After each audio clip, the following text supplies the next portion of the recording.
Order! Order! You are an incorrigible delinquent at times. Behave yourself, man!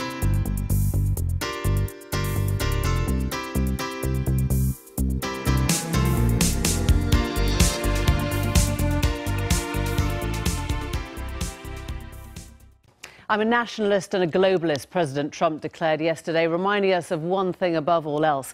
Trump is whatever he decides to be, based, some say, on the very last thought he's had. A chameleon who picks up the colour beneath him, endlessly adaptable in thought and tongue. Well, as he approaches his 100th day in office, he candidly admits the job was bigger, harder than he thought. He describes tonight the potential for a major conflict with North Korea, and it seems now no one's surprised.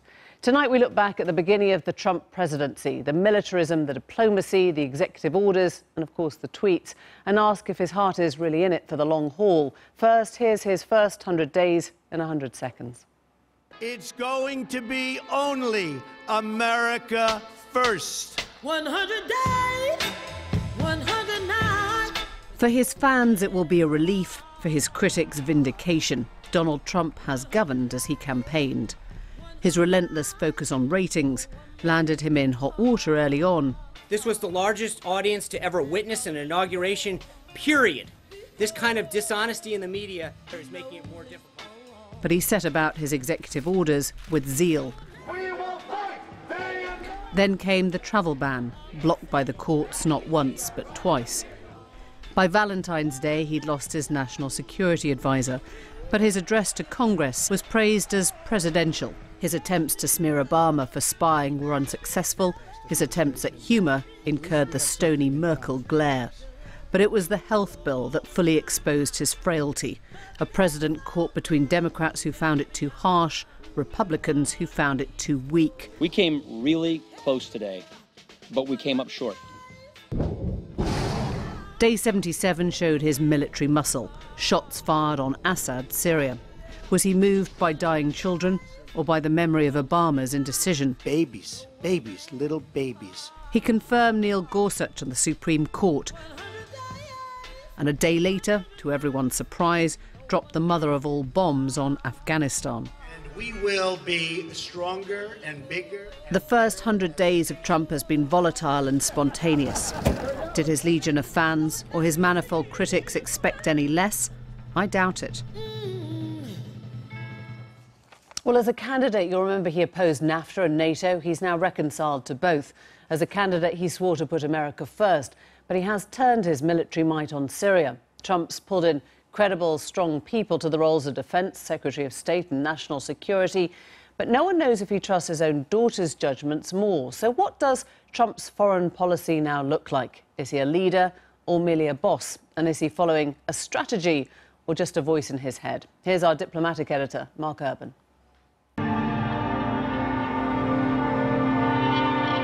American foreign policy is made in a looking-glass world, shaped by powerful officials, competing agencies and interest groups. But the president's role is crucial, and this president, it's clear, puts domestic issues first. You know, we're moving awfully well. We're getting a lot of things done. I don't think there's ever been anything like this. He hasn't travelled abroad during his first 100 days, and a prevailing view in Washington is that he's devolved much of foreign policy making to his cabinet. This does not amount to a coherent view of foreign policy. There's not a coherent foreign policy view. There's not a coherent sense of what our priorities are, what our attitude towards human rights should be, you know, how we should develop certain alliance relationships, how we should, you know, what the long-term strategy is for dealing with opponents, you know, whether it's Russia or China, what have you. So, you know, what you can do is you can still get lots of retail sanity, but have some wholesale madness waiting in the back. Under Obama, the military complained of micromanagement.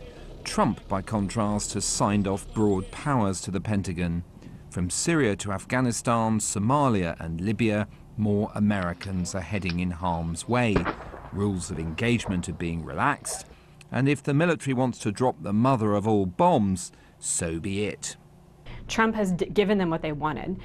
But what he hasn't given them is policy boundaries. He hasn't given them his philosophy and his worldview, his risk calculation about how much risk he's willing to take in terms of civilian casualties or other things, so that they can actually operationalize this delegation. And I think it's really detrimental to, frankly, our men and women in uniform who want to know if the justification for why they're taking risks is going to stay the same from day to day.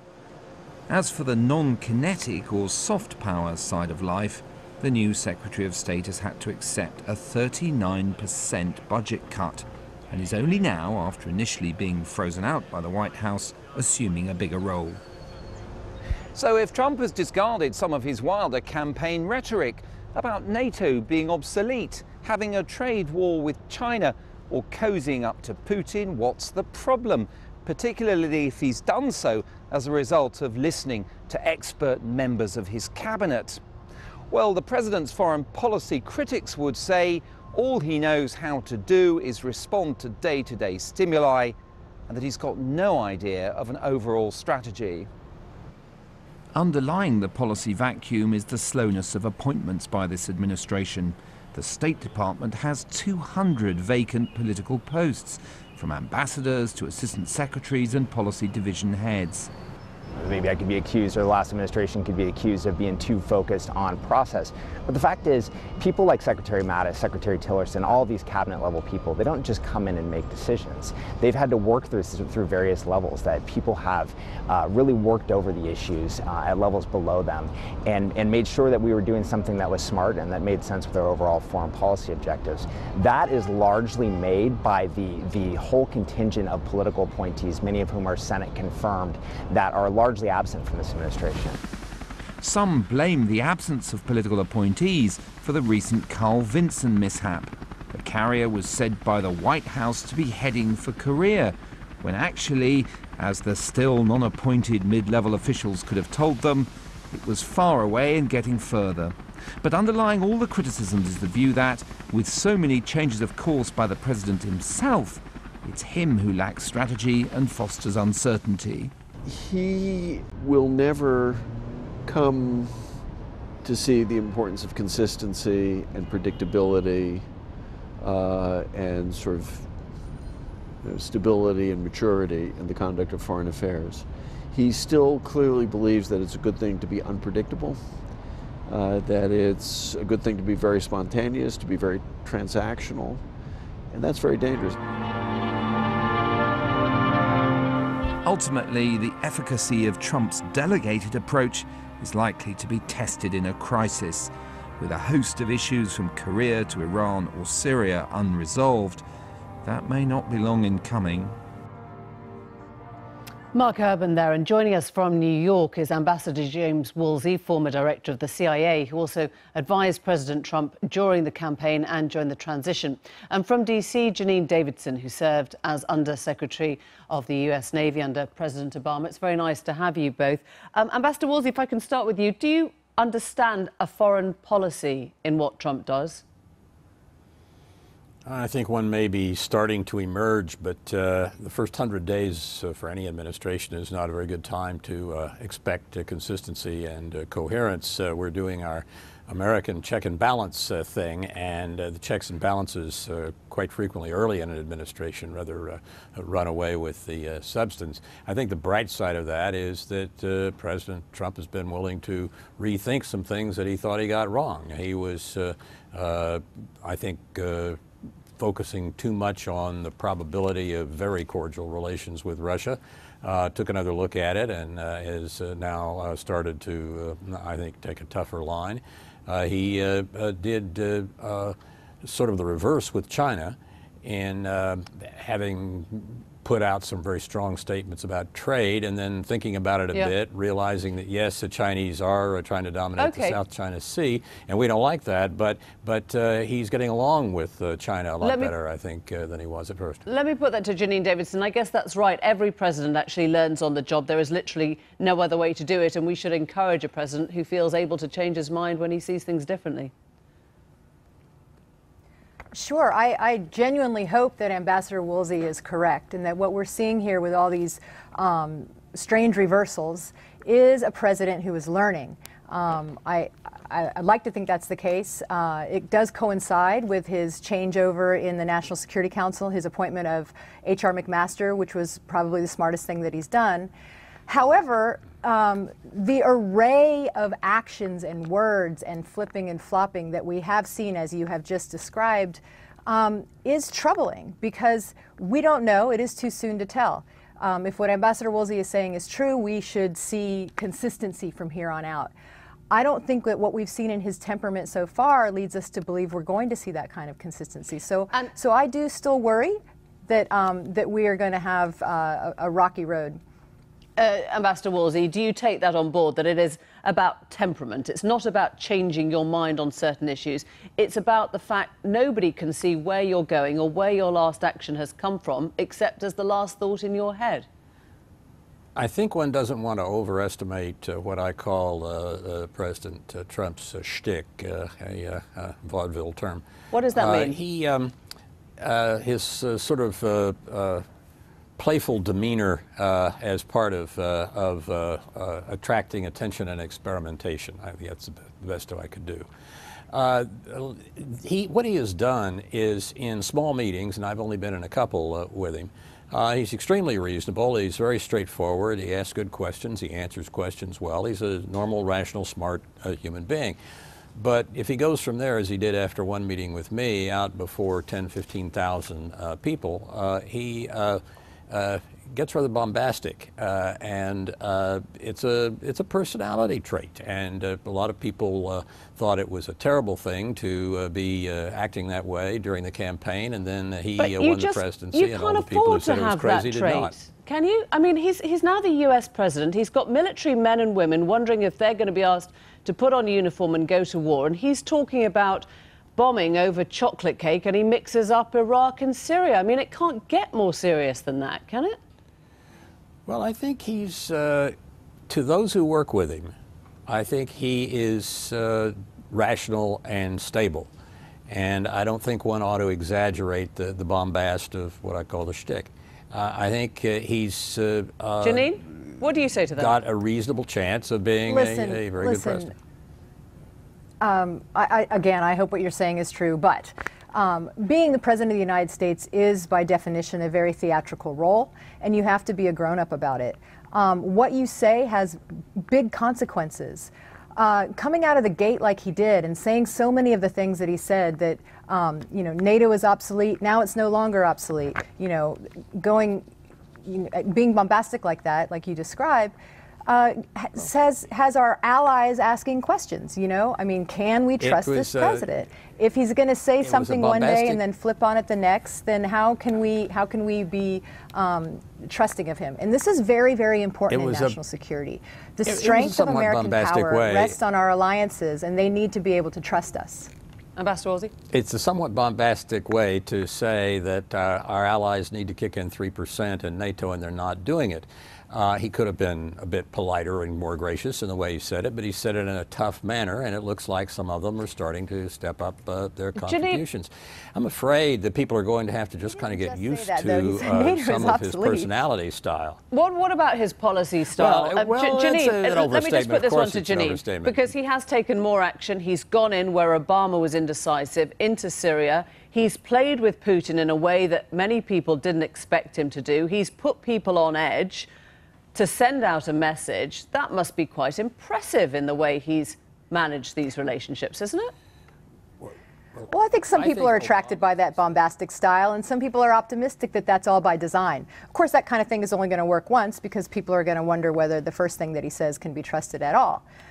So it's troubling. But again, it is only the first 100 days, and I like to be cautiously optimistic about these things. I will say one thing, however, and that is his desire to delegate so much down to the operational and tactical level to the military. Now, I have great respect for the military, but they are only one voice in the national security sphere, and you need many voices. We understand. Number one. And number two, and this is very important, in order to delegate down like that, you have to be on sync with your senior advisors on your philosophy, and I'm not quite sure that we know what his philosophy is. And you have to be in a high trust environment with your advisors, and I think it's pretty clear that we're really not there yet.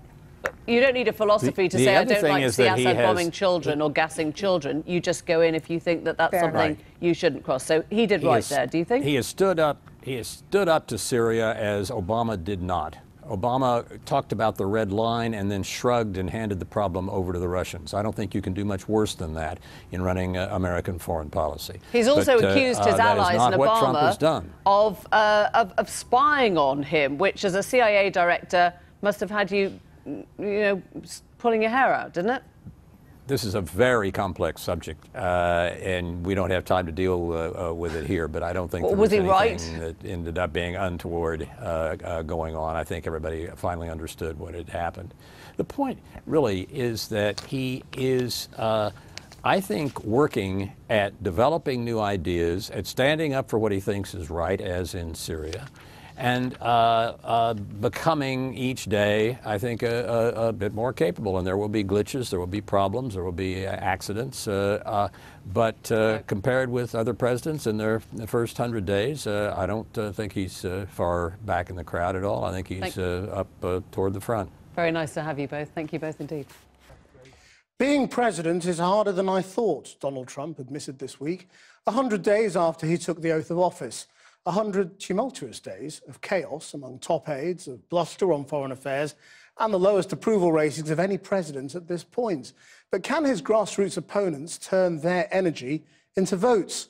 Here's our Washington correspondent, Kylie Morris. Trump has put energy into what we are now seeing as the resistance movement. The last 100 days of resistance have been a tremendous exercise in solidarity. Even the first day after his election, the scale of grassroots resistance to Donald Trump was visible at the massive Women's March. While the Democrats strategize in Congress and try to learn why they lost in the first place, the grassroots has continued to organize, march, and build its power. We have to go into the small towns and cities and both urban and rural areas and say, this is what we're doing, this is what we're all about as a party, this is how we care about you and how we're going to try and make things better. Was it a mistake that Bernie Sanders wasn't your candidate? I can't really say that Bernie should have been the nominee or the candidate. I think that there were so many things that were happening that was out of our control, unfortunately. We're moving awfully well. We're getting a lot of things done. But that was then, and this is now. It's a false standard, 100 days, but I have to tell you, I don't think anybody has done what we've been able to do in 100 days, so we're very happy. Have a good time. Thank you. One of the things he hasn't been able to get done, despite his promises, is repeal and replace Obamacare. That's due in no small part to what happened here.